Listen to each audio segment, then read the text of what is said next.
নতুন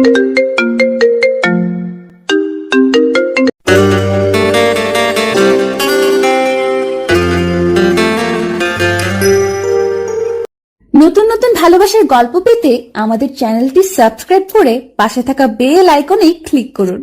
ধন্যবাদ। পড়ালেখা শেষ করে একটা কোম্পানিতে চাকরির ইন্টারভিউ দিছি। চাকরি হবে বলে মনে হয় না, কারণ বর্তমান ঘুষ মামা খালুরা না থাকলে কোনো চাকরি পাওয়া যায় না। তারপরও আশায় আছি। ইন্টারভিউ দিয়ে এসে মেসে এসে শুয়ে আছি, কিছুই ভালো লাগছে না। এমন সময় সবচেয়ে কাছের বন্ধু জয়ের ফোন। ঘুম ঘুম চোখে ফোনটা রিসিভ করলাম। কিরে কই তুই? কেন, কি হয়েছে? কিছু না, আমরা যেখানে প্রত্যেকদিন বসে আড্ডা দিই সেখানে চলে আয়। আচ্ছা, তুই একটু অপেক্ষা কর, আমি আসছি। তারপর ফ্রেশ হয়ে রওনা দিলাম। যেতে যেতে বরং আপনাদের আমার পরিচয়টা দেওয়া যাক। আমি হলাম পারভেজ। দুনিয়াতে আপন বলতে কেউ নেই, আর যার সাথে ফোনে কথা বলছিলাম সে হলো আমার কলেজ জীবনে বন্ধু জয়। এখন আপন বলতে সে আছে আমার। আপনাদের সাথে কথা বলতে বলতে আমার গন্তব্যে পৌঁছে গেলাম। কিরে, এত জরুরি তলব কি হয়েছে? তেমন কিছু না। তা তোর চাকরি ইন্টারভিউর খবর কি? তোর চাকরিটা কি হবে? তুই তো জানিস বর্তমান এত সহজে চাকরি পাওয়া যায় না। তারপরও তারা বলেছে 2 দিন পরে জানাবে। আরে তুই কোনো টেনশন করিস না, দেখিস চাকরিটা ঠিক হয়ে যাবে। তাই যেন হয়। তারপর জয়ের সাথে আড্ডা দিয়ে রাতে ম্যাচে ফিরলাম। 2 দিন পর দুপুরবেলায় ম্যাচে শুয়ে আসি, এমন সময় ম্যাচের কোয়ার্টার এসে একটা চিঠি দিয়ে গেল। চিঠিটা খুলতেই দেখলাম 2 দিন আগে যেই কোম্পানিতে চাকরির ইন্টারভিউ দিয়েছিলাম চিঠিটা সেখান থেকে এসেছে। চিঠিটা পড়ে দেখলাম চাকরিটা হয়ে গেছে। আমি এটা দেখে সাথে সাথে জয়কে ফোন দিলাম। হ্যালো জয়, কোথায় তুই? কেন, কি হয়েছে? আরে ভাই, ফোনে বলা যাবে না, তুই তাড়াতাড়ি দেখা কর। আচ্ছা, আমি এখনই আসছি। তারপর জয় আসলো। এবার বল, কি এমন কথা যে ফোনে বললি না? আরে দোস্ত, তুই তো জানিস যে 2 দিন আগে আমি একটা চাকরির ইন্টারভিউ দিয়েছিলাম। হ্যাঁ, কেন? আজ সেই কোম্পানি থেকে চিঠি আসছে। তা চিঠিতে কি লেখা আছে? দোস্ত, চাকরিটা হয়ে গেছে। বলিস কি রে? তাড়াতাড়ি ট্রিট দে। আরে বোকা, শুধু কি ট্রিট? চল, আজ আমার পক্ষ থেকে তোকে ডিনার করাবো। তারপর ডিনার শেষে তাড়াতাড়ি চলে আসি, কারণ কাল সকালে আমার জীবনে নতুন একটা ধাপ শুরু হতে চলেছে। মানে আমার চাকরির জীবন শুরু। সকালে ঘুম থেকে উঠে তাড়াতাড়ি অফিসের জন্য তৈরি হয়ে রওনা দিলাম, যাতে প্রথম দিন যে করে হোক দেরি না হয়। অফিসের লিফটে প্রবেশ করার সময় কিছু একটার সাথে ধাক্কা খেলাম, কিন্তু কিসের সাথে যে ধাক্কা খেলাম তা খেয়াল করি না। পরে একটি মেয়ে বলে উঠলো, এই যে মিস্টার, চোখে দেখেন না? জি, আমি না হয় চোখে দেখিনি, ঠিক আছে। তা আপনার চোখ কি বাসায় রেখে আসছেন? কি বললেন আপনি? কেন, চোখের সাথে সাথে কি কানেও সমস্যা নাকি যে শুনতে পাননি? আপনার সাহস তো কম না, যাতা বলে যাচ্ছে। যাতা কথায় বললাম। যত সব ফালতু। আমিও লিফট থেকে নামতে যাব, তখনই এক ছেলে ডাক দিয়ে বলল, কি ভাই, নতুন মনে হচ্ছে? হ্যাঁ। ভাই, তোমার ভাগ্য মনে হয় ভালো না। কেন ভাই, এমন করে বলছেন কেন? আপনি যে মেয়েটার সাথে এতক্ষণ কথা কাটাকাটি করলেন, আপনি জানেন সে কে? কেন, কে সে? এই অফিসের বসের একমাত্র মেয়ে। বলেন কি? তাহলে তো মনে হয় চাকরিটা আর হলো না। দেখেন কি আছে আপনার কপালে। লোকটার কথা শুনে মনটা খারাপ হয়ে গেল। নিজেকে মারতে ইচ্ছে করছে। কি দরকার ছিল মেয়েটার সাথে কথা কাটাকাটি করার? একটু সরি বললেও তো সব ঠিক হয়ে যেত। এসব কথা ভাবতে ভাবতে বসের কেবিনের দিকে যেতে লাগলাম।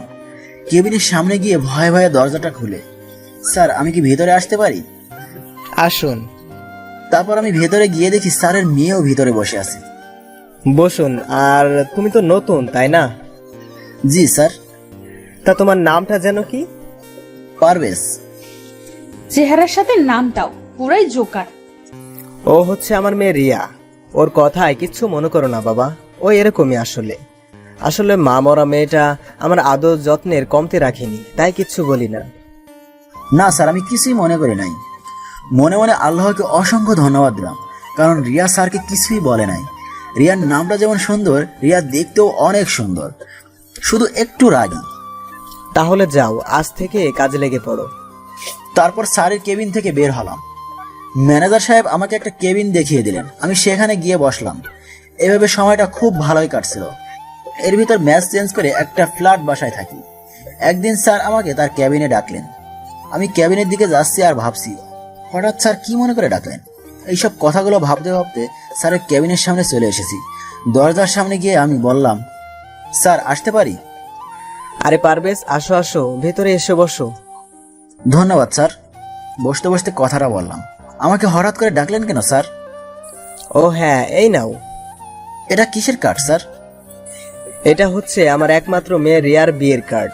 তাই অফিসের সবাইকে দাওয়াত দেওয়া হয়েছে, শুধু তুমি বাকি ছিলে। পড়া শেষ করে স্যারকে বিদায় জানিয়ে স্যারের ক্যাবিন থেকে চলে আসি। তারপর নিজের ক্যাবিনে এসে জয়কে ফোন দিলাম। রিং হচ্ছে তো হচ্ছেই, ফোন রিসিভ করার কোনো খবর নাই। হ্যালো। কিরে, ফোন ধরতে এত দেরি করলি কেন? একটু কাজে ব্যস্ত ছিলাম, এই আর কি। খুব কি ব্যস্ত নাকি? আরে না, বল তুই কেন ফোন দিলি? আজ বিকালে একটু দেখা করিস। কেন রে, কিছু হয়েছে নাকি? না রে, তোর সাথে একটু কাজ আছে। আচ্ছা, তাহলে বিকালে দেখা হচ্ছে। ওকে। বিকালে জয়ের সাথে দেখা করতে গেলাম। কিরে, তোরা আসতে এত দেরি হলো যে? আর বলিস না, রাস্তায় যে জ্যাম, তারপর আবার অফিস থেকে বের হতে একটু দেরি হয়ে গেছে। ও আচ্ছা, তাহলে বল তোর খবর কি? নতুন বাসায় যাওয়ার পর তো তোর সাথে দেখাই হলো না। এই তো চলছে কোনো রকম। ও শোন, তোকে যে জন্য ডেকেছি। বল শুনি। তোকে আমার সাথে এক জায়গায় যেতে হবে, তুই কিন্তু না বলতে পারবি না। তা না হয় যাওয়া যাবে, কিন্তু যাবেটা কোথায়? একটা বিয়েতে। কি, তুই আমাকে না জানিয়ে বিয়ে করছিস? আরে কি বলিস এসব? তোকে স্যার আমি এসব করব তুই ভাবলি কি করে? তাহলে কার বিয়েতে যাওয়ার কথা বলছিস? আরে স্যারের মেয়ের বিয়ে, তাই স্যার অফিসের সবাইকে দাওয়াত করছে। তা বিয়েটা কবে শুনি? এই তো 2 দিন পর। বুঝলাম। তা বিয়েতে কি উপহার দিবি, কিছু কি ভাবছিস? আরে সেজন্যই তো তোকে আজ ডাকছি, না হলে তোকে আর বিয়ের দিন বলতাম। আচ্ছা, আমি ভেবে দেখি কি দেওয়া যায়। আর তুইও ভাব কেমন। আচ্ছা আজ তাহলে যাওয়া যাক। দেখতে দেখতে বিয়ের দিন চলে এলো। আমি আজ জয় যথারীতিভাবে একটা ছোট উপহার নিয়ে বিয়ে বাড়িতে উপস্থিত হলাম। বাড়িটা অনেক সুন্দর করে সাজানো হয়েছে, কিন্তু আমরা যখন বাড়ির ভেতরে প্রবেশ করলাম তখন অনেকটা অবাক হলাম। আরে ভাই, অবাক না হয়ে কি উপায় আছে? একে তো বিয়ে বাড়ি, তার উপরও চারপাশ কেমন নীরব হয়ে আছে। কিরে শালা, ভুল করে কোনো বাড়িতে এসে পড়লাম নাকি? আমারও তো তাই মনে হচ্ছে। দাঁড়া, ঠিকানাটা আরেকবার দেখে নেই। তাই দেখ তাড়াতাড়ি। না রে ভাই, ঠিকানা তো ঠিকই আছে। তাহলে মানুষজন সব কোথায়? চল একটু ভেতরে গিয়ে দেখি। তারপর আমরা দুজন আর একটু ভেতরে যেতে কিছু মানুষ দেখতে পেলাম। সবাই যেন নীরব হয়ে আছে, কারো মুখে কোনো কথা নেই।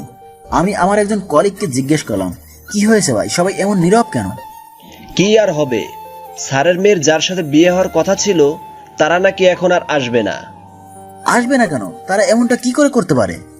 তারা নাকি স্যারের ব্যবসায়িক শত্রুতার জন্য এমনটা করেছে, শুধুমাত্র প্রতিশোধ নেওয়ার জন্য।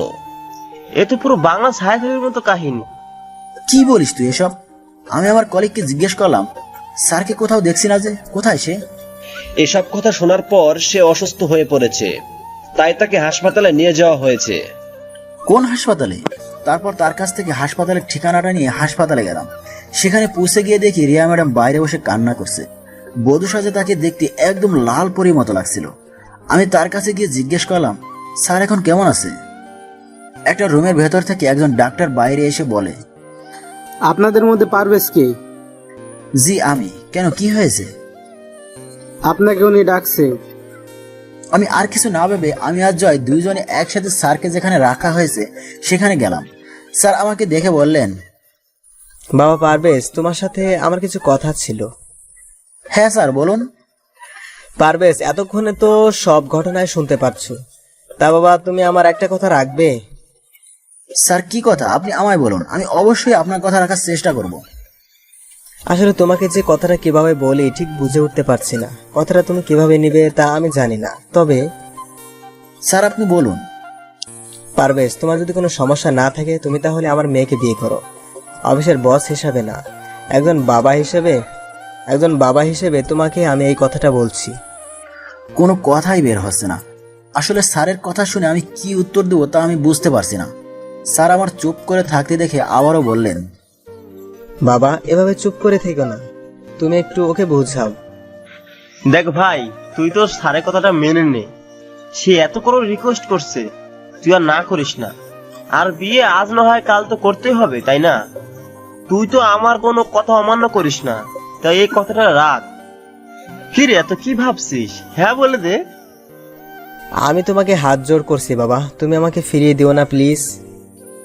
এই কি করছেন স্যার? আপনি আমার গুরুজন, আপনার কথায় আমি রাজি, কিন্তু কিন্তু কি? রিয়া ম্যাডাম কি রাজি হবে? ও, তুমি চিন্তা করো না, আমার কথা ও কখনো অমান্য করবে না। তারপর স্যার রিয়া ম্যাডামকে ভেতরে ডাকলেন। রিয়া ম্যাডাম তার চোখ মুছতে মুছতে ভেতরে আসলেন। তারপর স্যার তাকে বললেন, রিয়া মা, আমার একটা কথা রাখবি? কি কথা বাবা, বলো, তোমার সব কথাই আমি রাখবো।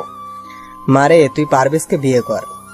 দেখ মা, আমার মান সম্মান এখন সব তোর উপর, তুই আর না করিস না, তুই রাজি হয়ে যা। বাবা, তুমি যা ভালো বোঝো তাই করো তাহলে। তোমায় বলেছি না, আমার মেয়ে কখনো আমার কথা অবাধ্য হয় না। তাহলে আজই তোমাদের বিয়ে হবে। যা আপনি ভালো মনে করেন। তাহলে আমি একটু আসি, তোরা একটু অপেক্ষা কর। তুই আবার কোথায় যাবি এখন? মারে, তোর বিয়ে, তোর ভাবিকে একটু জানাতে হবে না? চলো তাহলে বাসায় যাওয়া যাক। কিন্তু তোমার শরীর তো ভালো নেই। না রে মা, তোর বিয়ে হলে আমার শরীর এমনিতেই ঠিক হয়ে যাবে। তারপর স্যার আর আমরা সবাই মিলে স্যারের বাসায় গেলাম। আরে বুঝতে পারছেন না কেন যাচ্ছি? আরে ভাই, আজ যে আমার বিয়ে। অবশেষে আমাদের বিয়েটা খুব ভালোভাবে হয়ে গেল। এখন আমি বাসর ঘরের বাইরে জয়ের সাথে দাঁড়িয়ে আছি। জয় আমাকে জোর করে বাসর ঘরে ঢুকিয়ে দিল। আমি ঘরে প্রবেশ করে দেখি রিয়া ম্যাডাম বিছানায় বসে আছে। আমি আস্তে করে দরজাটা লাগিয়ে ঘুরে দেখি রিয়া ম্যাডাম আমার সামনে দাঁড়িয়ে আছে। আমি তাকে আমার সামনে দেখে কিছুটা ঘাবড়ে যাই।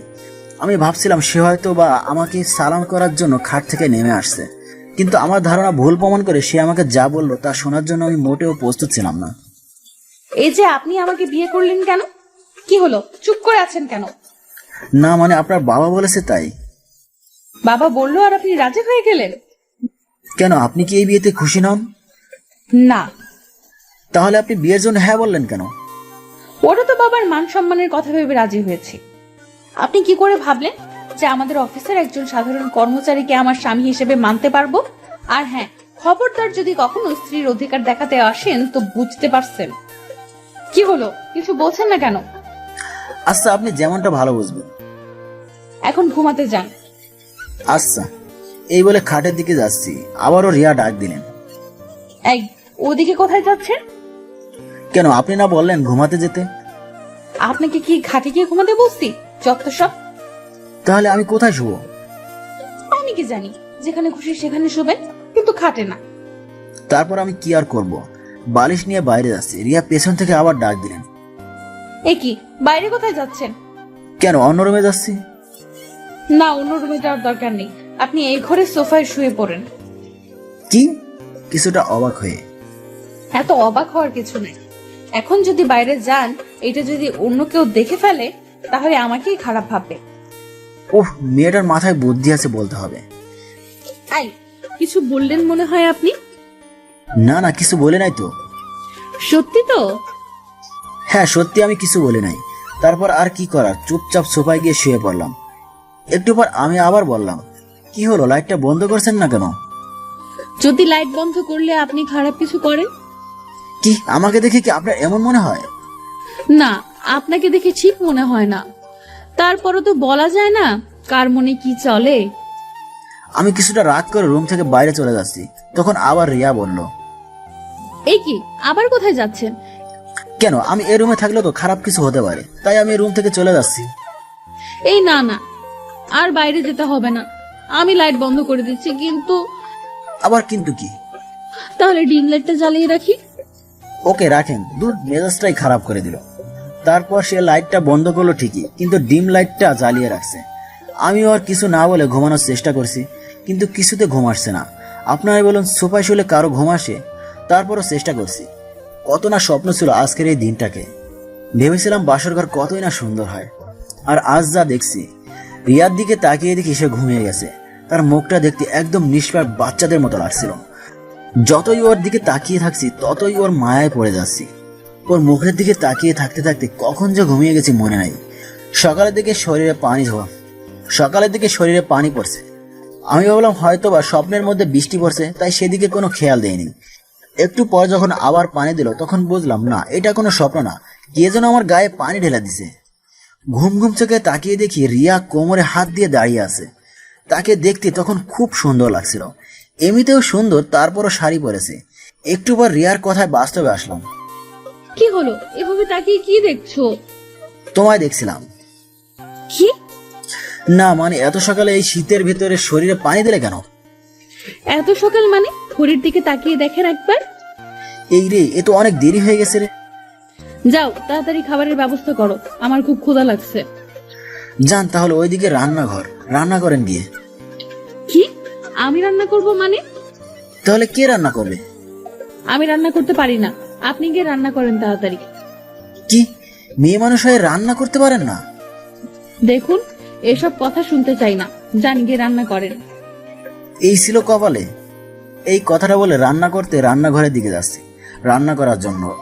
আসলে আগে একা থাকতাম, তাই একটু একটু রান্না করতে পারি। রান্না শেষ করে আমি যখন আসলাম, এসে তো আমি তখন পুরোই অবাক। আমার অবাক হওয়ার কারণ হচ্ছে, আমি যখন রান্নাঘর থেকে বের হলাম তখন দেখি রিয়া টেবিলে বসে খাবার খাচ্ছে। আমি তার কাছে গিয়ে তাকে বললাম, এই আপনি খাবার কোথায় পেলেন? কি হলো, কিছু বলছেন না কেন? ভাবি এসেছে খাবার নিয়ে। ভাবি মানে কার ভাবি? আমাদের কথার মাঝে জয়ের বউ, মানে আমার ভাবি এসে হাজির। তিনি এসে আমাকে বললেন, কি দেবর, বউ পেয়ে একদিনের ভিতর আমাকে ভুলে গেলে? না মানে থাক, আর মানে মানে করতে হবে না, যাও তুমি খেতে বসো। আমি আর কিছু না বলে চুপ করে রিয়ার পাশে গিয়ে খেতে বসলাম। ভাবি আপনি কখন আসলেন? আমি তো আসছি অনেক আগে, কেন? না কিছু না, এমনিতেই জিজ্ঞেস করলাম। তারপর আমি রিয়ার দিকে তাকিয়ে দেখি সে মিটমিট করে হাসছে, আর এদিকে আমার রাগ হচ্ছে। ওই ভাবি আসছে, তা আপনি একটিবার আমাকে ডাক দিতে তো পারতেন। রিয়া আমার দিকে কেমন ভাবে তাকালো জানো, কিন্তু কিছুই বলল না। তা দেবরজি, তুমি রান্নাঘরে কি করছিলে? কি বলবো ভাবি, এত সুন্দর একটা বউ পাইছি, তাকে কি করে রান্না করে ভাটাই বলেন, যদি কালো হয়ে যায়? বাবা, একদিনে এত প্রেম! প্রেমের আর দেখছো কি, কেবল তো শুরু। আচ্ছা, তোমরা তাহলে খাও, আমি বরং আসি। এই কথা বলে ভাবি চলে গেলেন, আর আমি রিয়ার দিকে তাকিয়ে দেখি কেমন একটা রাগী ভাব নিয়ে আমার দিকে তাকিয়ে আছে। এভাবে তাকিয়ে আছেন কেন? ওই, আমি আপনার কেমনে বউ হই? কেন, আপনার সাথে না আমার কাল বিয়ে হলো? বিয়েটা একটা অ্যাক্সিডেন্ট। আর হ্যাঁ, আপনি ভাবলেন কি করে যে আমার বাবার অফিসের একজন সামান্য কর্মচারীকে স্বামী হিসেবে মেনে নেব? এটা কখনো সম্ভব না। একটু থেমে আবার বলতে শুরু করলো, আর আমরা কিছুদিন একসাথে থাকবো, আর তারপর আপনাকে আমি ডিভোর্স দিয়ে দেবো, বুঝলেন? কথাগুলো বলে সে রুমে চলে গেল, আর আমি বসে বসে ভাবছি, এই ছিল আমার জীবনে। যখন একা ছিলাম তখন তো খুব ভালো ছিলাম। কথাগুলো ভাবতে ভাবতে নিজের অজান্তে কখন যে চোখে পানি চলে আসছে তা বুঝতে পারি নাই। সারাদিন আর রিয়ার সামনে যাই নাই।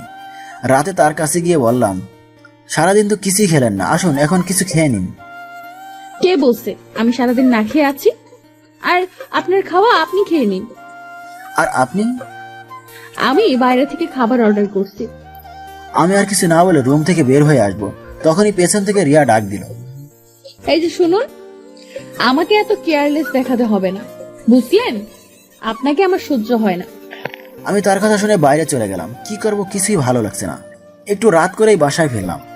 দরজার কাছে এসে 2-3 বার কলিং বেল বাজাতে মীরা এসে দরজা খুললো আর বলল, কি ব্যাপার, এত রাত পর্যন্ত কোথায় ছিলেন? একটু কাজ ছিল। কি এমন কাজ যে এত রাত পর্যন্ত বাইরে থাকতে হবে? আমি আর কিছু না বলে সোজা রুমে চলে গেলাম। গিয়ে সোফায় শুয়ে পড়লাম। রিয়াও আমার পিছু পিছু আসলো এবং খাটে গিয়ে বসে পড়লো। দুইজনই নীরব হয়ে আছি। একটু পর নীরবতা ভেঙে আমি বলতে শুরু করলাম, আপনাকে আমি ডিভোর্স দিয়ে দেব। সত্যি? সত্যি। তবে তবে কি? আমাদের 6 মাস একসাথে থাকতে হবে। আপনাকে তো আমি একদিনই সহ্য করতে পারছি না, আর আপনি বলছেন 6 মাস একসাথে থাকার কথা। কি করবেন বলুন, কি করবেন বলুন? কিছু পেতে হলে একটু তো কষ্ট করতে হয়, আর 6 মাসই তো দেখতে দেখতে চলে যাবে। ঠিক আছে। রাতে দুইজনের ভেতর আর কোনো কথা হয়নি। সকালে ঘুম থেকে উঠে দেখি রিয়া এখনো ঘুমিয়ে আছে। সত্যি ঘুমন্ত অবস্থায় রিয়াকে একদম নিষ্পাপ শিশুর মতো মনে হচ্ছে। আমি হালকা পাতলা নাস্তা তৈরি করে রিয়ার জন্য রেখে অফিসের জন্য বেরিয়ে পড়লাম। অফিসে যেতেই স্যারের সাথে দেখা। আরে পারভেজ বাবাজি, তুমি অফিসে আসতে গেলে কেন? আর কয়দিন পরে আসতে পারতে। না স্যার, আসলে কিছু পুরনো কাজ আছে, ওগুলো করতে হবে। ও আচ্ছা, তারপর?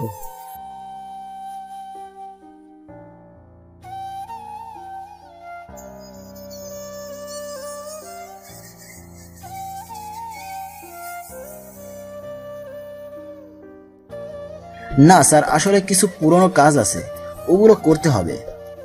ও আচ্ছা, তারপর? না স্যার, আমার কোনো সমস্যা নেই। আচ্ছা, তাহলে একটু পর আমার কেবিনে এসে দেখা করো, কেমন? ঠিক আছে স্যার। তারপর আমি আমার কেবিনে এসে বসে কাজ করছি, তখন স্যারের ফোন। আমি ফোন রিসিভ করতেই, পারভেজ, এখনই আমার কেবিনে এসে দেখা করো। এই কথাটা বলে ফোনটা কেটে দিল। তারপর আমি স্যারের কেবিনে গেলাম। তখন স্যার আমাকে বসতে দিয়ে বলতে শুরু করলেন, পারভেজ, তুমি তো জানো যে রিয়া আমার একমাত্র সন্তান, ও ছাড়া আমার আর কেউ নেই। আপনার কথা আমি ঠিক বুঝতে পারছি না। এই যে আমার যেই সম্পত্তি দেখছো সবই তো এখন তোমাদের, তাই বলছিলাম কি তুমি যদি এখন আমার কোম্পানির দায়িত্বটা নিতে। সরি স্যার, আমাকে মাফ করবেন, আমি আপনার এই কথাটি রাখতে পারবো না। কিন্তু কেন বাবা? আমি আপনার মেয়ের স্বামী বলে আপনি আমাকে আপনার কোম্পানির দায়িত্ব দিতে চাচ্ছেন, কিন্তু আমি এটা চাই না। আমি বিয়ের আগে যেমন আপনার অফিসের কর্মচারী ছিলাম, আমি চাই এমন কর্মচারী হিসেবে থাকতে। কি বলবো বাবা তোমায়, তোমার প্রতি আমি এমনিতেই কৃতজ্ঞ, তারপরও আজ তোমার কথা শুনে গর্বে আমার বুকটা ভরে গেছে। এ কি স্যার, আপনি কাঁদছেন কেন? আমার মেয়ের অনেক সৌভাগ্য যে তোমার মতো একজনকে জীবন সঙ্গী হিসেবে পেয়েছি। স্যারের মুখে এই কথা শোনার পর আমার মুখ দিয়ে আর একটা কথা বের হচ্ছে না, শুধু দু চোখ দিয়ে পানি পড়ছে। তারপর স্যারের কাছ থেকে বিদায় নিয়ে নিজের কেবিনে এসে বসে আছি, কিন্তু কাজে মন দিতে পারছি না। তারপর অফিস ছুটি হলে বাসায় আসলাম। বাসায় এসে কলিং বেল বাজানোর কিছুক্ষণ পর এসে রিয়া দরজা খুলে দিয়ে চলে গেল। আমি ভেতরে প্রবেশ করার পর খাবার টেবিলের দিকে চোখ যেতেই মনটা খারাপ হয়ে গেল, কারণ আমি সকালে যে খাবারগুলো রিয়ার জন্য রেখে গেছিলাম সে খাবার এখনো সেখানেই আছে। তার মানে রিয়া আমার বানানো খাবার খায়নি। এটা দেখে আমার মনটা আরো খারাপ হয়ে গেল। এর ভিতরে জয়ের ফোন। আমি ফোন রিসিভ করতেই, হ্যালো। কিরে বন্ধু, বিয়ে করে আমাকে একদম ভুলে গেলে নাকি? কি যে বলিস তুই, তোকে কি কখনো ভুলতে পারি? বুঝি তো, নতুন বউ নিয়ে খুব সুখে আছো মনে হচ্ছে। সুখে আছি না চাই, তোকে যদি বলতে পারতাম কেমন সুখে আছি তাহলে তুই বুঝতে পারতি। কিরে চুপ করে আছিস কেন? কই চুপ করে থাকলাম? আচ্ছা, যদি ফ্রি থাকিস তাহলে দেখা করি। হ্যাঁ রে, ফিরে আসছি। তাহলে চলে আয় সেই জায়গায়। আচ্ছা তুই অপেক্ষা কর। তারপর আমি বাসা থেকে বের হতে যাব, তখন রিয়া আমাকে পেছন থেকে ডাক দিল। কোথায় যাও হুম? কেন, কি হয়েছে? না কিছু না, কিন্তু তুমি রাত করে বাড়ি আসবে, এতে আমার ঘুমের অসুবিধা হয়। আপনাকে জেগে থাকতে হবে না, আপনি বরং ঘুমিয়ে থাকবেন। তাহলে দরজা খুলবে কে?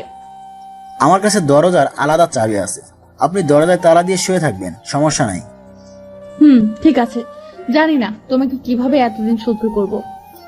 এই কথাটা বলে রিয়া চলে গেল, আর আমিও বাসা থেকে বের হয়ে জয়ের কাছে গেলাম। কিরে আসতে এত দেরি করলি কেন?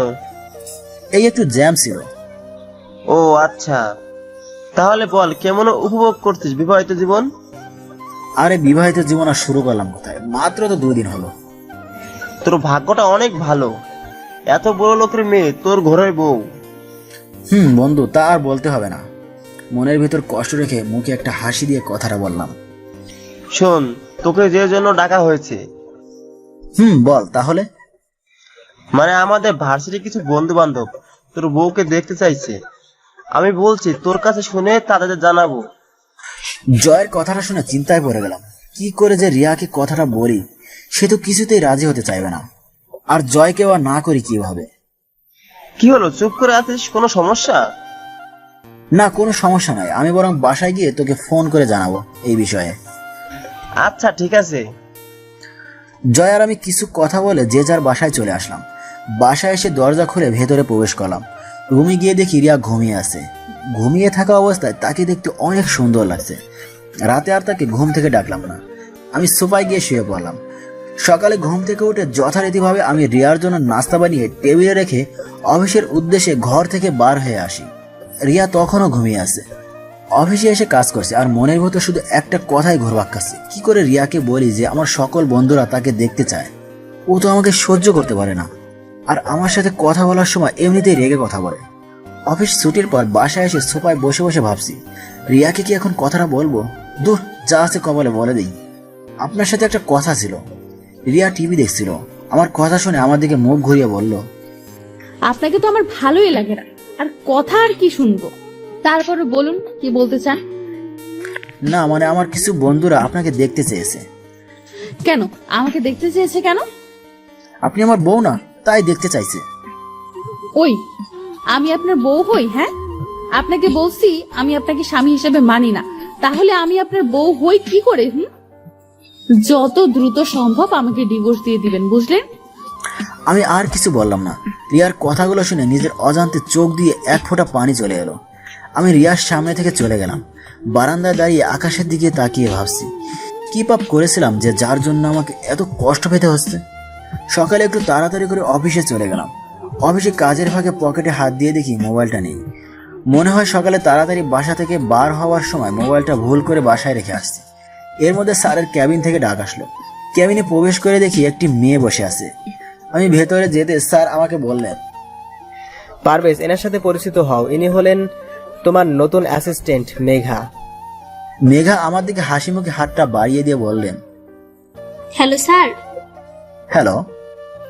পারভেজ, তুমি তাহলে মেঘাকে তার কাজ বুঝিয়ে দাও, কেমন? ঠিক আছে স্যার। তাহলে মিস মেঘা, তুমি পারভেজের সাথে যাও, সে তোমাকে তোমার কাজ বুঝিয়ে দেবে। Okay sir. তারপর আমি স্যারের কাছ থেকে বিদায় নিয়ে আমার কেবিনে চলে আসলাম, আর পেছন পেছন মেঘাও আসলো। তারপর মেঘা আমাকে বলল, স্যার বলুন আমাকে কি করতে হবে? আপনার প্রথম কাজ হলো আমাকে স্যার বলা বাদ দিতে হবে। তাহলে আপনাকে কি বলে ডাকবো? আপনি আমাকে প্রয়োজন হলে নাম ধরে ডাকবেন, তবুও স্যার বলবেন না, আমার ভালো লাগে না। ডাকতে পারি, কিন্তু একটা শর্তে। কি শর্ত? আপনিও আমাকে আমার নাম ধরে ডাকবেন, আর আমাকে আপনি করে বলতে পারবেন না। আচ্ছা ঠিক আছে, এখন কাজের কথায় আসা যাক। ঠিক আছে। ওই যে কেবিনটা দেখছেন, ওটা এখন থেকে আপনার কেবিন। বাহ, ভালো তো, আপনার পাশে থাকা যাবে। কি বললেন? না কিছু না। তাহলে এখন আপনি আপনার কাজে যান।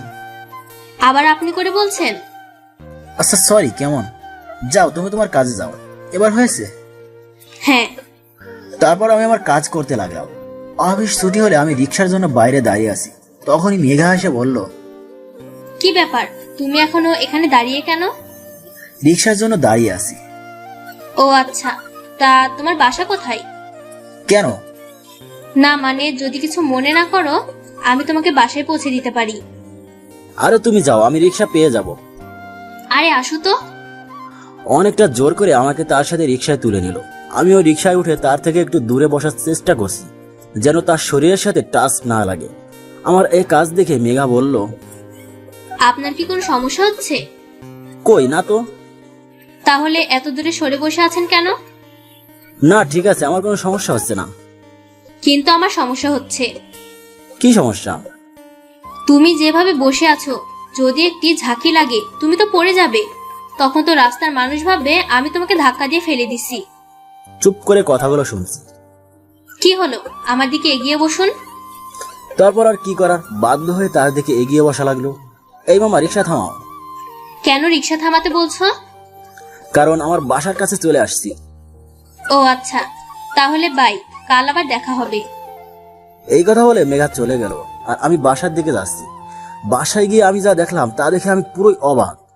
আপনারা হয়তো ভাবছেন আমি অবাক হলাম কেন, তাহলে শুনুন আপনাদের বলি। আমি বাসার ভিতরে প্রবেশ করতেই দেখি আমার সকল বন্ধুরা আমার বাসায় আসছে।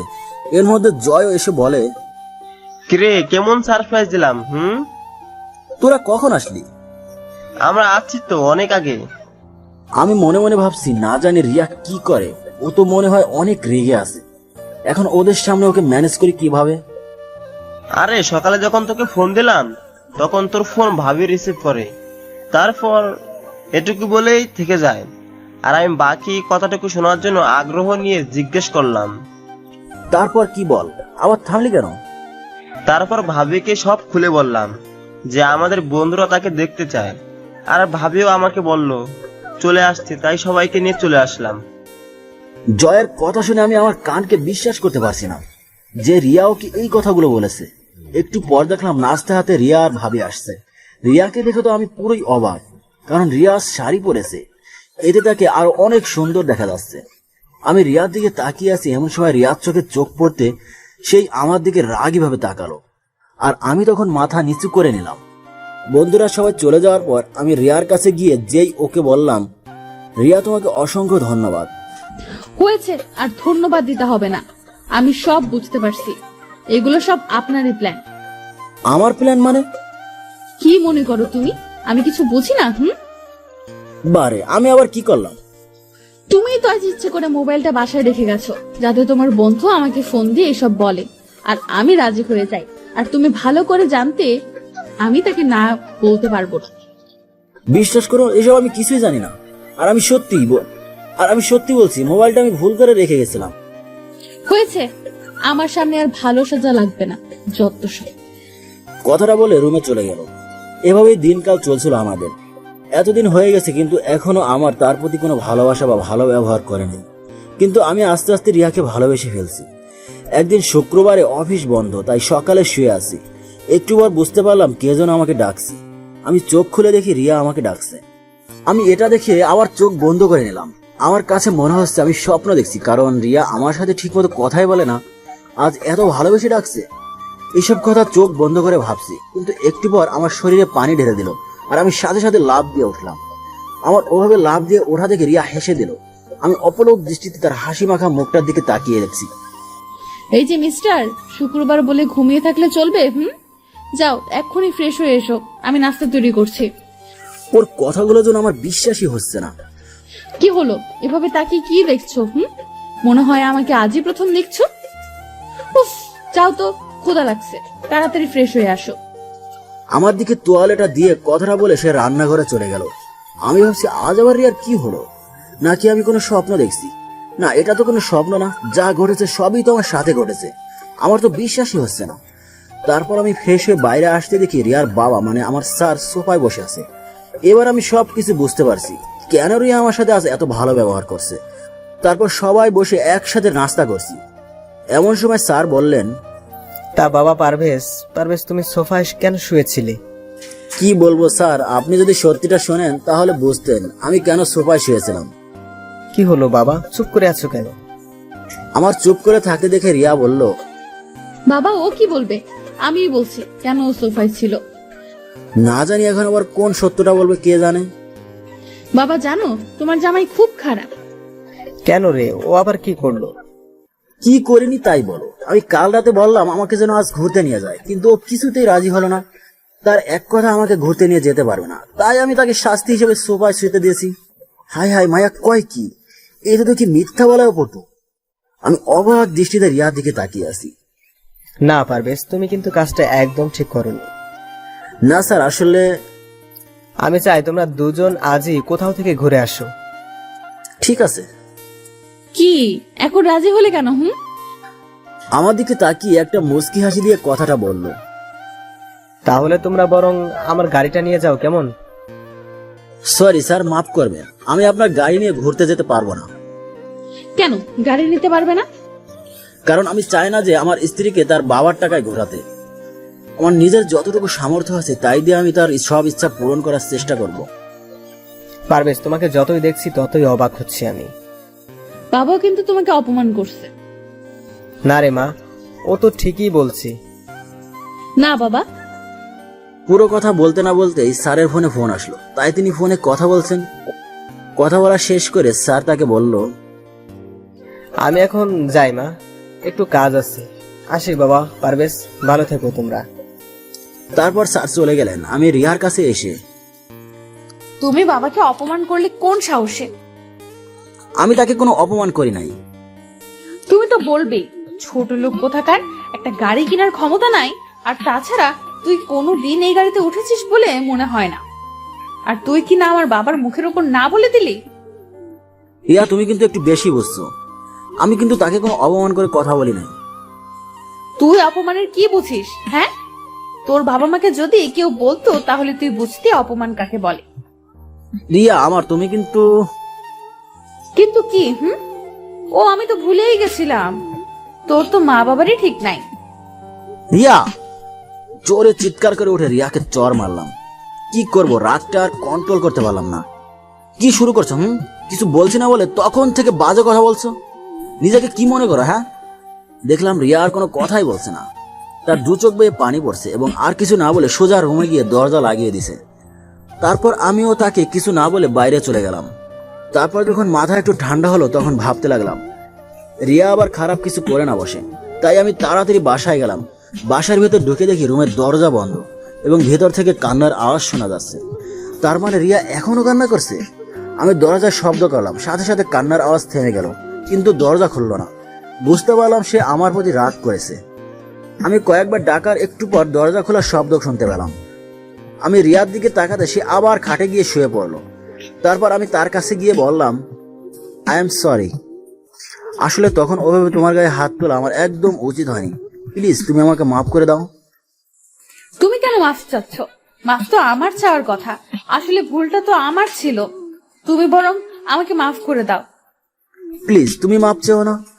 তারপরও তুমি আমাকে মাফ করে দাও প্লিজ। আচ্ছা যাও, মাফ করে দিলাম। কিন্তু ম্যাম, আপনি কি আমায় মাফ করেছেন? হ্যাঁ, করেছি। না, রিয়ার এই হাসিটা দেখে ওর প্রেমে পড়ে গেলাম। মেয়েটা হাসলে আসলে অনেক সুন্দর দেখা যায়। তারপর আমি ঘুমাতে গেলাম। শুয়ে শুয়ে ভাবছি রিয়া আমার সাথে এই প্রথম হেসে কথা বললো। ওহ, এমন করে যদি প্রত্যেক দিনও কথা বলতো। কিন্তু কি হবে এভাবে হেসে কথা বলে? আর তো কিছুদিন পর ওর সাথে আমার ডিভোর্স হয়ে যাবে। এই কথা ভেবে মনটা খারাপ হয়ে গেল। সকালে ঘুম থেকে উঠে রিয়ার দিকে তাকিয়ে দেখি ওর মুখটা একদম লাল হয়ে আছে। কাল রাতের চরের দাগ এখন স্পষ্ট বোঝা যাচ্ছে। ওর মুখে দাগ দেখে নিজের প্রতি খুব রাগ হলো। ইচ্ছা করছে ওর মুখটা আলতো করে ছেড়ে দিই, কিন্তু তা করা যাবে না। যদিও মুখে হাত দেওয়ার সময় ও জেগে যায় তাহলে তো খুব রেগে যাবে। এই রে, অফিসে দেরি হয়ে যাচ্ছে, এখন আর নাস্তা বানানোর সময় নাই। তাই তৈরি হয়ে বেরিয়ে পড়লাম। আমি আমার ক্যাবিনে বসে কাজ করছি, এমন সময় মেঘা এসে, আসতে পারি? আরে তোমার আসার জন্য পারমিশন লাগে নাকি? আসো। এরপর মেঘা ভিতরে এসে আমায় বলে, চলুন বাইরে যাই। এখন বাইরে? হ্যাঁ। না, আপনি যান, আমার কাজ আছে। তাহলে চলুন অফিসের ক্যান্টিন থেকে ঘুরে আসি। তা যাওয়া যায়। আমারও সকালে তাড়াতাড়ির কারণে নাস্তা করা হয় নাই। আমি জানি তো। তুমি কি করে জানো? আপনার মুখ দেখে বোঝা যাচ্ছে। ও তাই নাকি? এত কথা না বলে চলো তো। তারপর আমি আর মেঘা দুইজনে নাস্তা করতে গেলাম। নাস্তা করার এক পর্যায়ে মেঘা বলল, আচ্ছা পারভেজ, আমি দেখতে কেমন? কি হলো, বলছো না যে? কি বলবো? উফ, যা জানতে চাইছি তাই বলো। সত্যি কথা বলতে তুমি দেখতে খুবই সুন্দর। সত্যি? আরে হ্যাঁ। নাস্তা শেষে আমি আবার আমার কাজ করছি। অফিস ছুটি হওয়ার পর আমি সোজা আমার বাসায় চলে আসি। কলিং দিতে বরাবরের মতো রিয়া এসে দরজা খুলে দিয়ে চলে গেল। তারপর আমি ফ্রেশ হয়ে বাইরে বের হতেই রিয়া আমার দিকে অগ্নি দৃষ্টিতে তাকিয়ে আছে। আর তার এইভাবে তাকিয়ে থাকা দেখে আমি মনে মনে ভাবতে লাগলাম, আমি তো আজ এমন কোনো কাজ করি না যে রিয়া আমার প্রতি এভাবে রেগে থাকবে। তারপর আমি ভয়ে ভয়ে জিজ্ঞাসা করলাম, ওভাবে আমার দিকে তাকিয়ে আছো কেন? কেন তাকিয়ে আছে তুমি বুঝতে পারছো না? না। বাসায় যে তুমি ছাড়া অন্য একজন মানুষ থাকে তুমি জানো না? অন্য কে থাকে আবার? কি, অন্য কেউ থাকে না? তাহলে আমি কে? বারে, তুমি অন্য একজন হবে কেন? এটা তো তোমারও বাসা, তাই না? তুমি তো আমাকে অন্য একজন মনে করো। আমি যে বাসাতে থাকি সেটাও তুমি ভুলে গেছো। কি বলছো এসব তুমি? ঠিকই তো বলছি। তাহলে তুমি আমার জন্য সকালের নাস্তা দিয়ে যাওনি কেন? তুমি জানো না আমি রান্না করতে পারি না? তুমি তো বাইরে থেকে খাবার নিয়ে এসো, তাই আমি। তাহলে এর আগে যে নাস্তা বানিয়ে রেখে যেতে সেগুলো কার জন্য রেখে যেতে? চুপ করে দাঁড়িয়ে না থেকে খাবারের ব্যবস্থা কর। সকাল থেকে কিচ্ছু খাইনি, আমার খুব ক্ষুধা লাগছে। কি বলো তুমি এসব? সকাল থেকে কেন না খেয়ে আসো? তাই ভাবলাম যতক্ষণ না তুমি রান্না না করছো ততক্ষণ পর্যন্ত আমি কিচ্ছু খাবো না। আমার প্রতি কেন রাগ করে না খেয়ে থাকবে? তা তোমাকে বুঝতে হবে না। কেন কেন? যাও, তোমাকে আমার জন্য রান্না করতে হবে না, খাবো না আমি। এই কথা বলে আবার রাগ করে রুমে চলে গেল। হঠাৎ আর কি হলো যে আমার সাথে এত ভালো ব্যবহার করছে? মনে হয় ও ভেবেছে আর তো মাত্র কটা দিন আছে আমার সাথে থাকবে, তাই হয়তো আমার প্রতি দয়া দেখাচ্ছে। না, এসব আমি কি ভাবছি আবল তাবল। যাই, এখন রান্নাঘরে গিয়ে রিয়ার ফেভারিট কিছু রান্না করে নিয়ে আসি। এই যা, আমি তো রিয়ার কি কি পছন্দ তা জানি না, এখন কি করি? অনেক ভাবার পর একটা বুদ্ধি মাথায় এলো, দেখি কাজে লাগিয়ে দিলাম ফোন স্যারকে, মানে রিয়ার বাবাকে।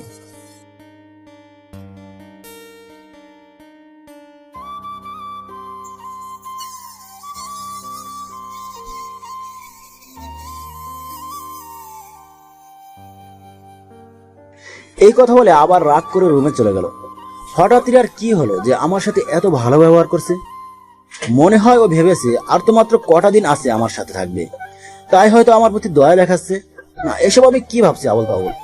যাই, এখন রান্নাঘরে গিয়ে রিয়ার ফেভারিট কিছু রান্না করে নিয়ে আসি।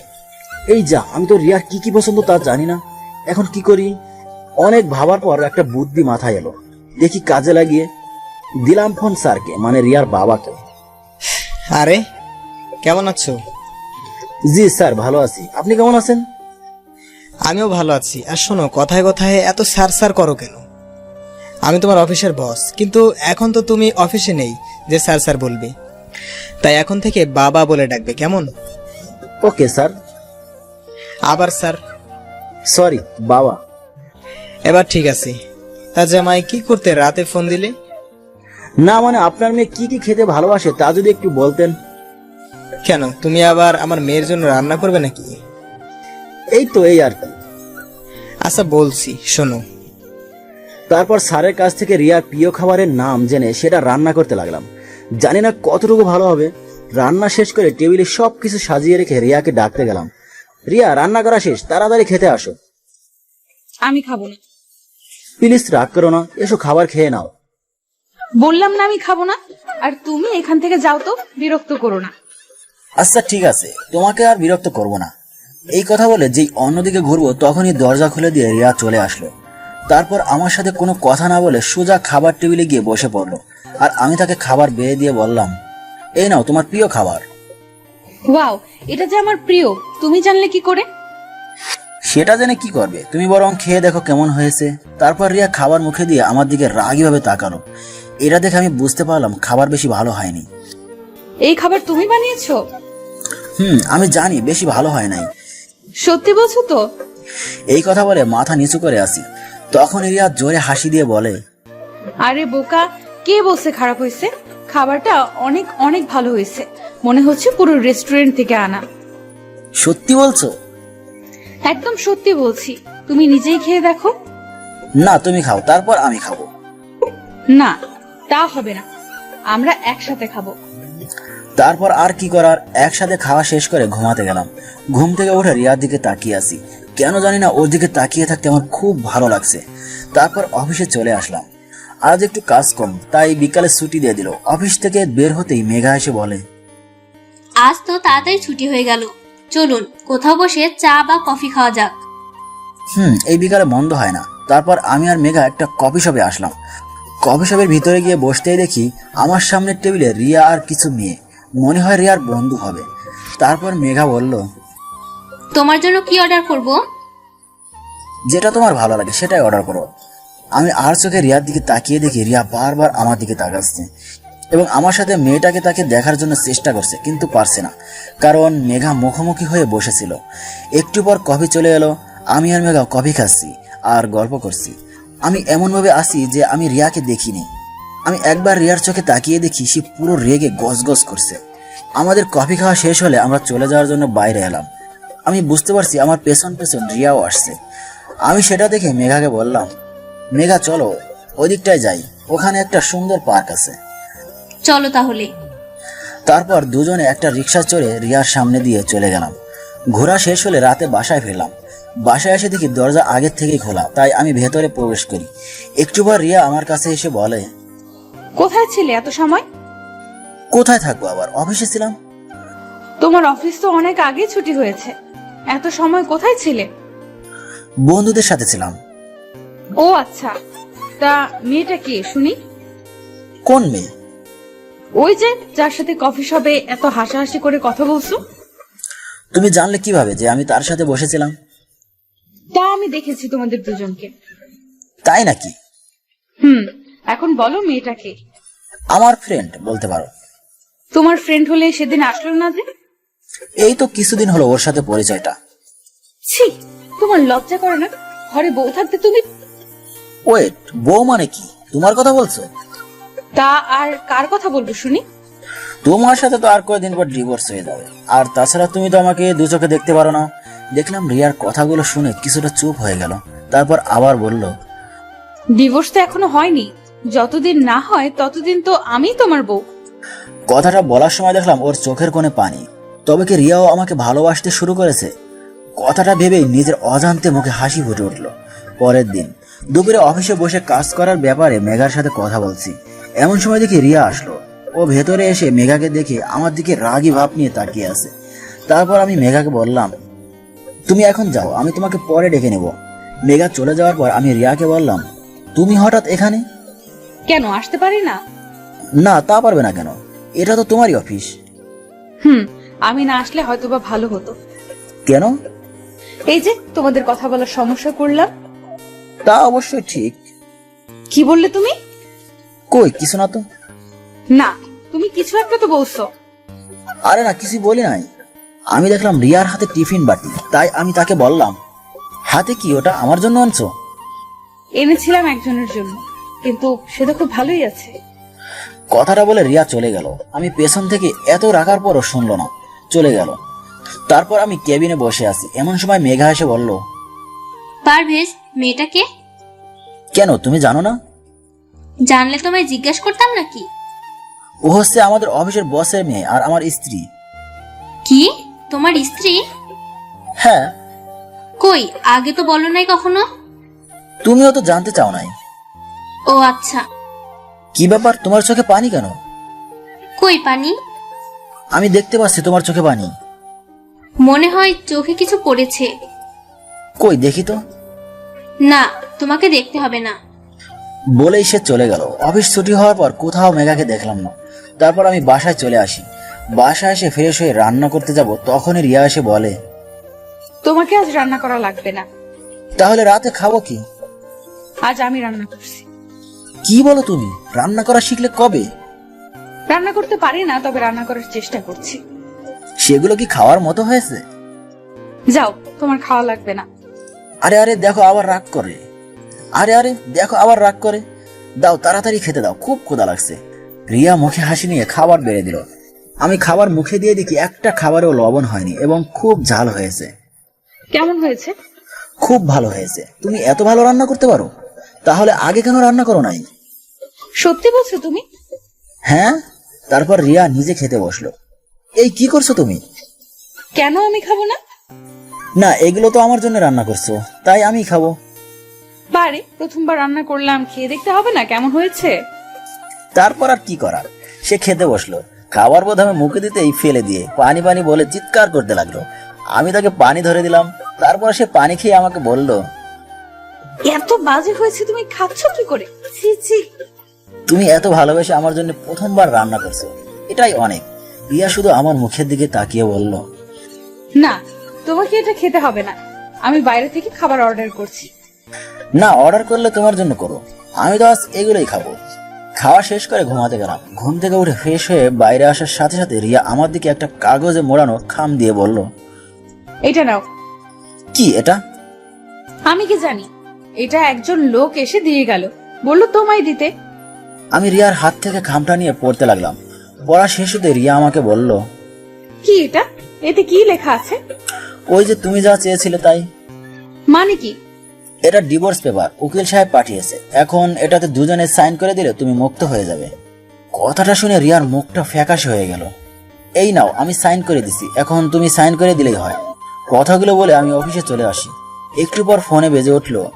ফোনের দিকে তাকিয়ে দেখি স্যার ফোন করেছে। হ্যালো। পারভেজ, তুমি এখনই হাসপাতালে চলে আসো। কেন স্যার, কি হয়েছে?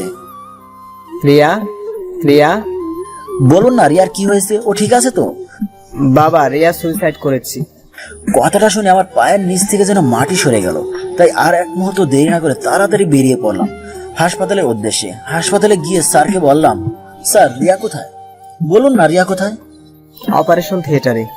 জানি না মেয়েটা এমন কেন পাগলাম করলো। সকালে হঠাৎ বাসায় গিয়ে সুজা নিজের রুমে চলে গেল। আমি পেছন থেকে ডাকার পর একটি বারও আমার ডাক শুনলো না। পরে আমি ঘরে গিয়ে দেখি সে বিষ খেয়েছে। কথাটা বলে কান্না করতে লাগলো। তারপর আবার বলল, তোমার সাথে কি কিছু হয়েছে? আসলে পুরো কথাটা আর বলতে পারলাম না। এর মধ্যে ডাক্তার চলে এলো। আমি তাড়াতাড়ি ডাক্তারের কাছে গিয়ে জিজ্ঞেস করলাম, ডাক্তার ও ঠিক আছে তো? আপনাদের মধ্যে পারভেজ কে? আপনাকে উনি ডাকছে। দেখুন, রোগী এখন ঠিক আছে, একটু পর ওনাকে বেডে দেওয়া হবে। ডাক্তার আমি কি ওর সাথে দেখা করতে পারি? যান, কিন্তু প্লিজ ডাক্তার। আচ্ছা যান তাহলে।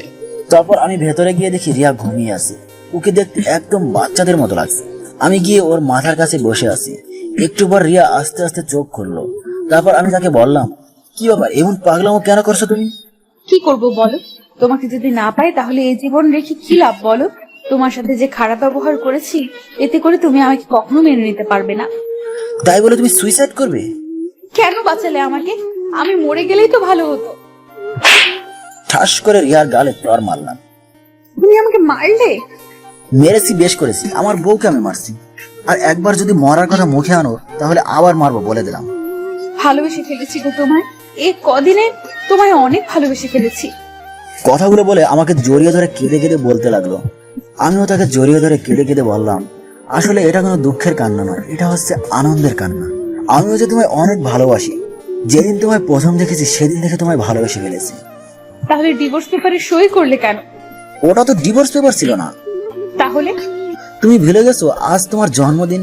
ওটাতে তোমার জন্মদিনের শুভেচ্ছা কার্ড ছিল, আর তুমি সেটাতে ডিভোর্স পেপার ভেবে সুইসাইড করতে গেছো। তবে রে দুষ্টু, দেখাচ্ছি তোমায় মজা। আরে আরে কি করো, ডাক্তার তোমাকে নড়তে বারণ করেছে। তারপর আমি রিয়াকে জড়িয়ে ধরে কপালে ভালোবাসার এক স্পর্শ এঁকে দিলাম।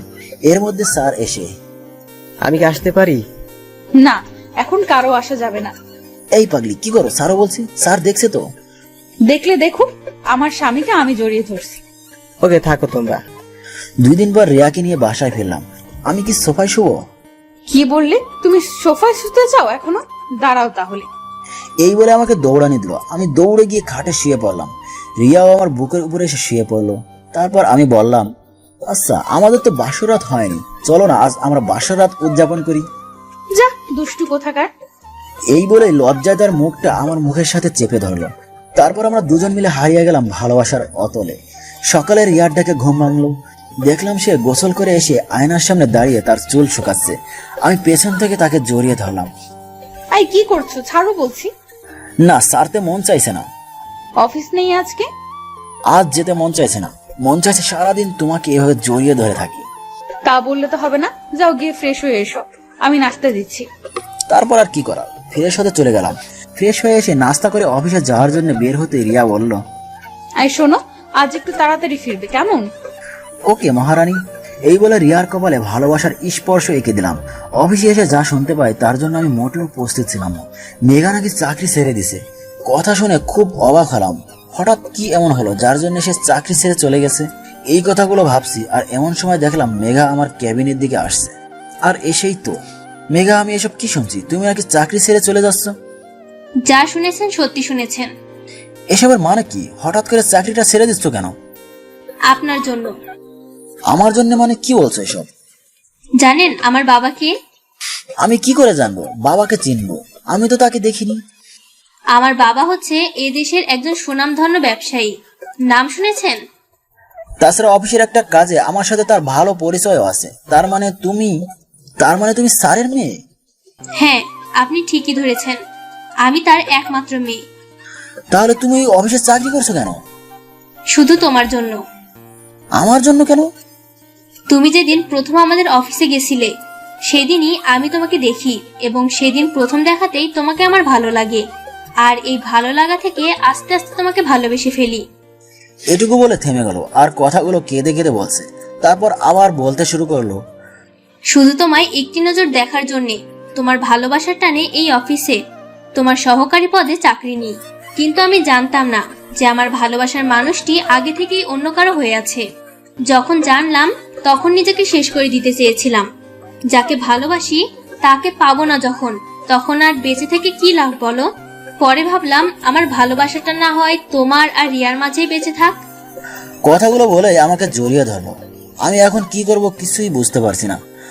ভালোবাসি পারভেজ, তোমাকে অনেক ভালোবাসি। তোমাকে ছাড়া যে আমি একটা মুহূর্ত থাকতে পারবো না। আমি তোমার সাথে থাকলে আমি আর নিজেকে ধরে রাখতে পারবো না, তাই আমি এখান থেকে চলে যাচ্ছি। জানি তোমাকে ছাড়া থাকতে কষ্ট হবে, তবুও চেষ্টা করব তোমাকে ছাড়া বেঁচে থাকার। কথাগুলো আমাকে জড়িয়ে ধরে বলছিল, পরে আমাকে ছেড়ে দিয়ে বলে, আরেকটা কথা, আমি যদি তোমার মনে কোনো কষ্ট দিয়ে থাকি তাহলে আমাকে মাফ করে দিও, আর ভালো থেকো। কথাটা বলে কাঁদতে কাঁদতে চলে গেল আমার কেবিন থেকে। আর আমি সেখানেই দাঁড়িয়ে আছি, জানি না কখন নিজের অজান্তে চোখে পানি চলে এসেছে। একটু পর রিয়ার ডাকে বাস্তবে ফিরে আসি। কি হয়েছে তোমার? সেই কখন থেকে ডাকছি, কোনো সাড়াই নেই তোমার। ও তুমি, তা কখন এলে? এই মাত্রই আসলাম। ও কি এমন ভাবছিলে যে আমি কখন আসছি তা বুঝতেই পারো নাই? না, তেমন কিছু না। তা তুমি হঠাৎ কি মনে করে অফিসে আসলে? কেন, আমার আসতে বারণ নাকি? তা হবে কেন? তারপরও আমাকে সম্পূর্ণ কথা বলতে না দিয়ে রিয়া বলল, আমি আসছি আমার মহারাজকে দুপুরের খাবার খাওয়াতে। তাই নাকি? তাহলে তাড়াতাড়ি করো, খুব ক্ষুধা লাগছে।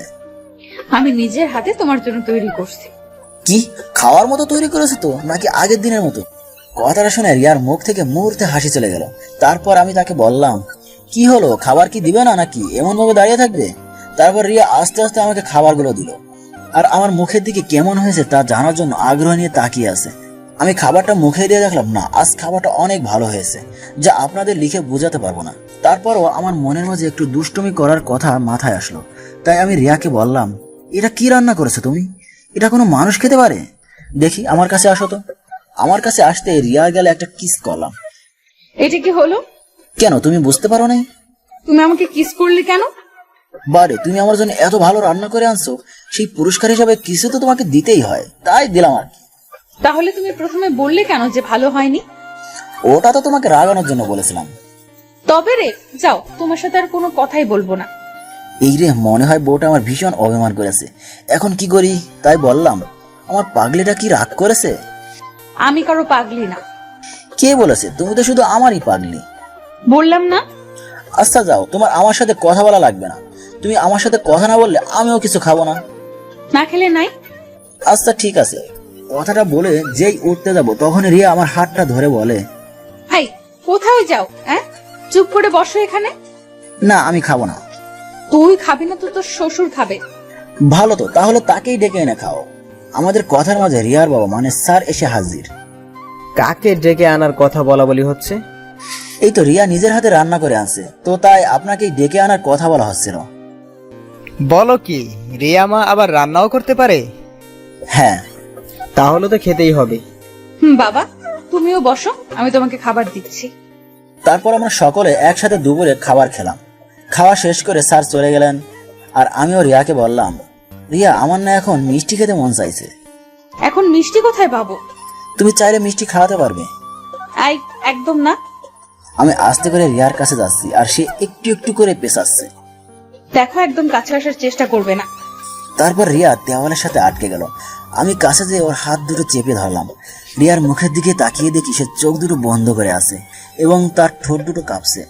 এরপর আমাদের 4 ঠোঁট একসাথে মিশে একাকার হয়ে গেল। তারপরেই তো। আচ্ছা চলো, এখন আমাকে নিয়ে তুমি ঘুরতে যাবে। না, এখন পারবো না, অনেক কাজ বাকি আছে। কি বললে তুমি? তুমি এখন বাসায় যাও, আমরা না হয় অন্য কোনো দিন ঘুরতে যাব, কেমন? না, আজই ঘুরতে যাবে আর এখনই যাব। দেখো, পাগলামি করো না, এখন ছুটি চাইলে বস ছুটি দিবে না। বাহ, ভালো কথা মনে করিয়ে দিলে তো। অফিসের বসকে তুমি কি তা ভুলে যাচ্ছ?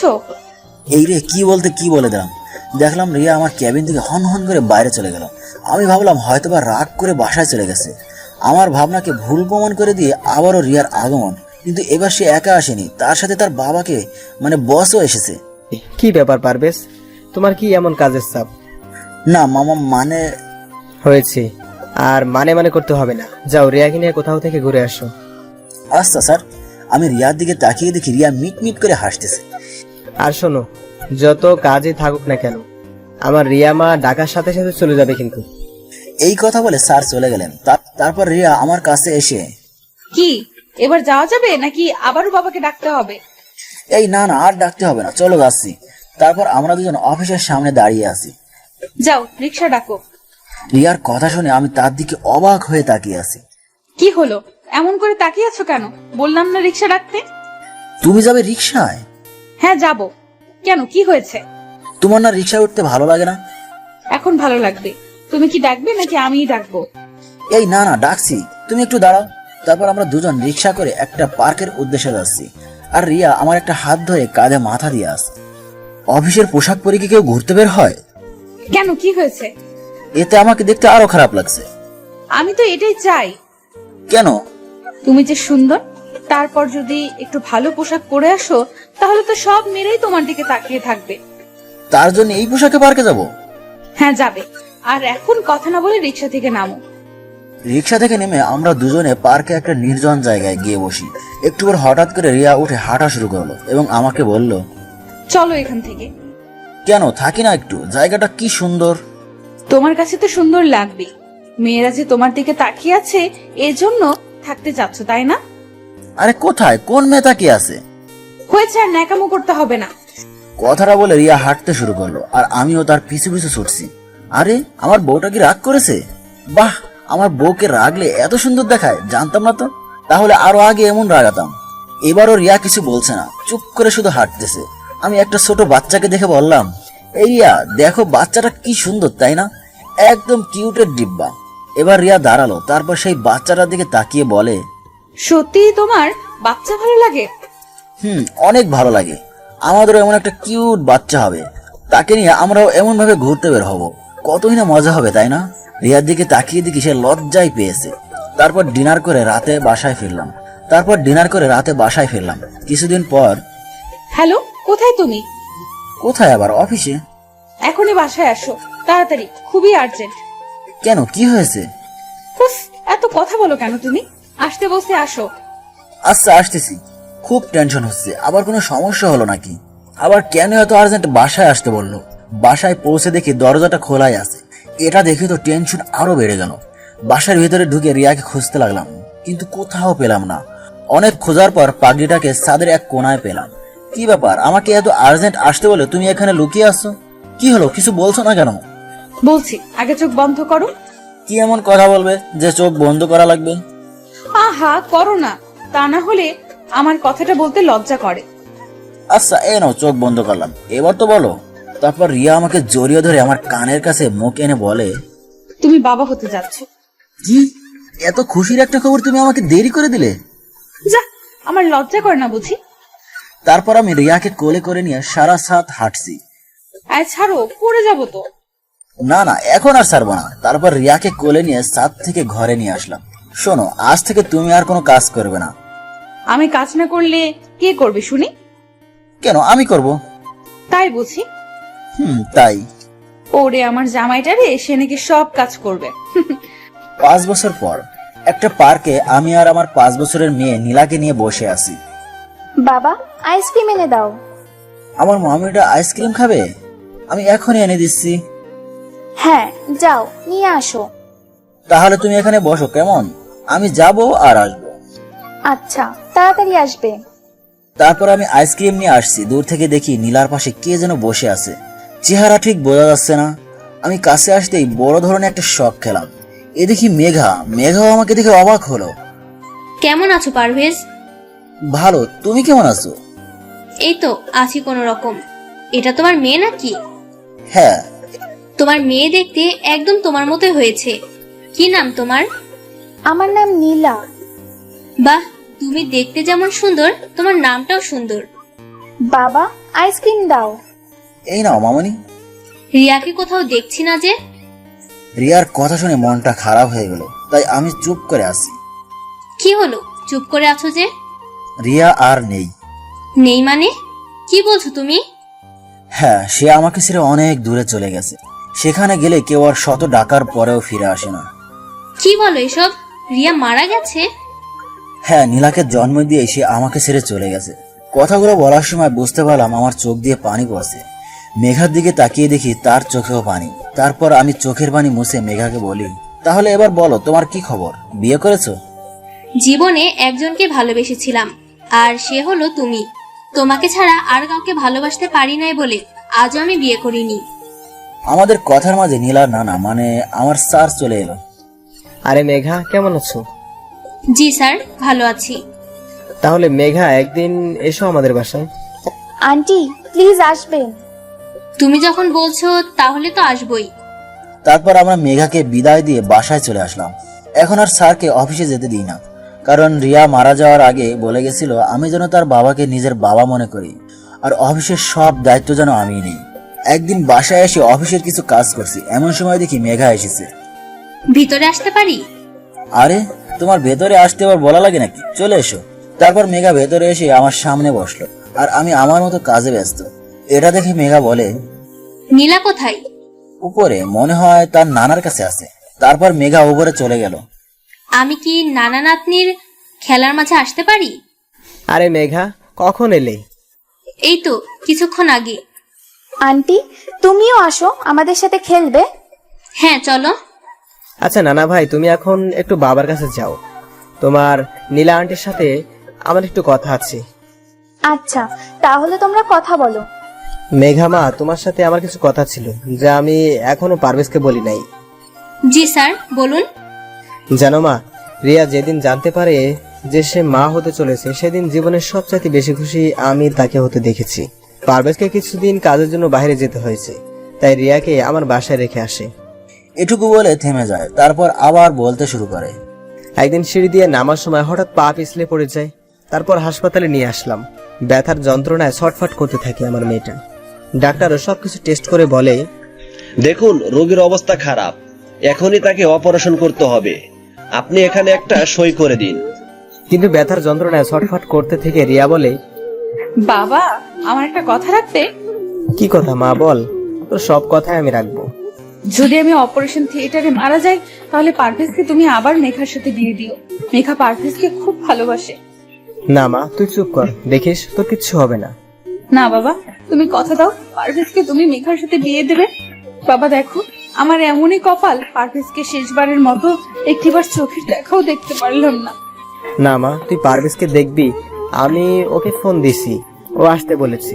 এরপর রিয়াকে অপারেশন থিয়েটারে নিয়ে যাওয়া হয়। এর মধ্যে পারভেজ চলে আসে। এসেই, আমার রিয়ার এখন কি অবস্থা? ডাক্তার ওকে অপারেশন করতে নিয়ে গেছি, তুমি কোনো টেনশন করো না। কিছুক্ষণ পর অপারেশন থিয়েটার থেকে ডাক্তারকে বেরিয়ে আসতে দেখে পারভেজ ছুটে যায় তার দিকে। আপনার মেয়ে সন্তান হয়েছে, কিন্তু আমরা অনেক চেষ্টা করেছি, তারপর আপনার স্ত্রীকে বাঁচাতে পারি নাই।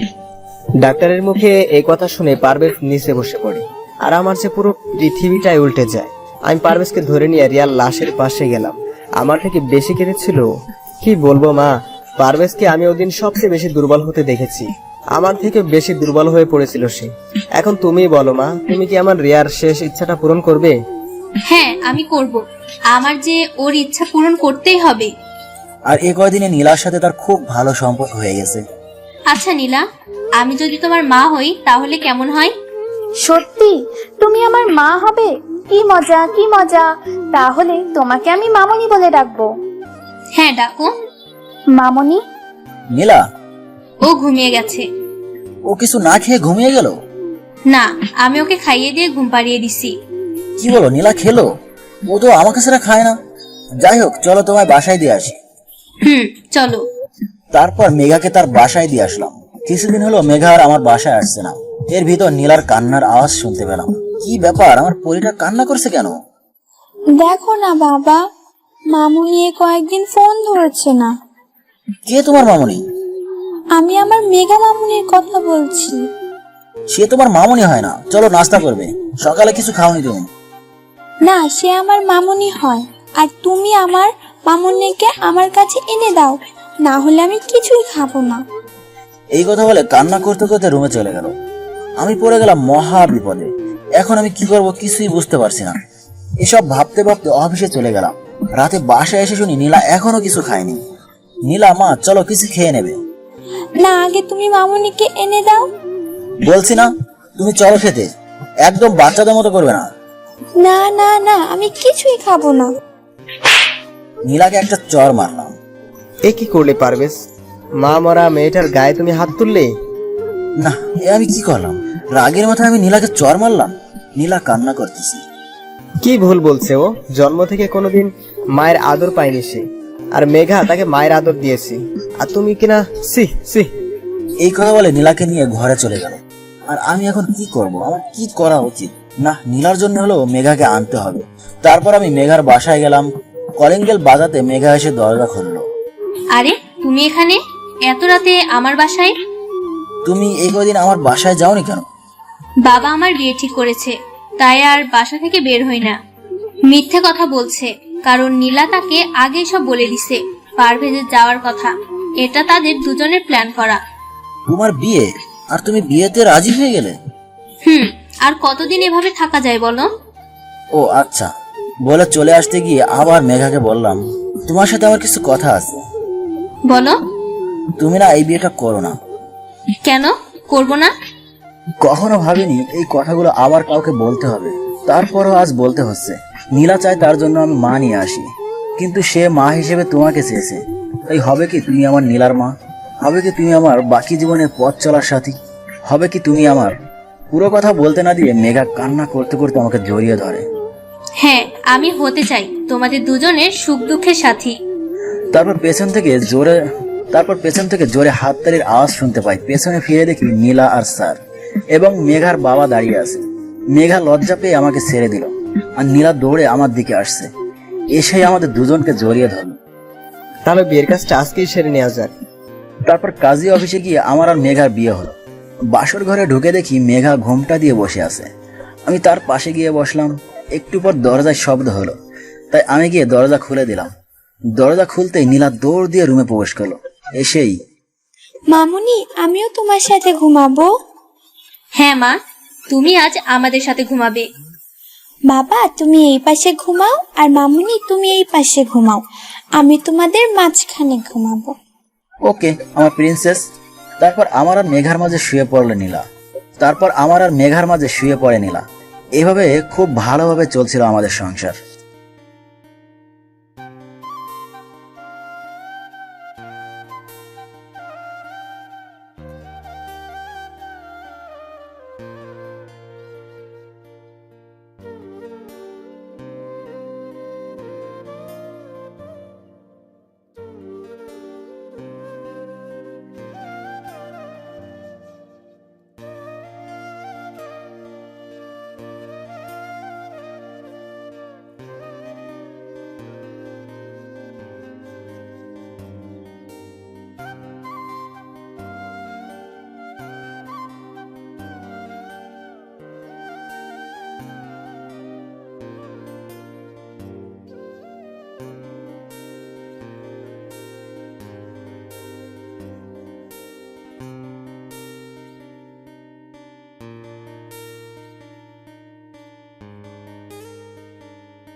হুম।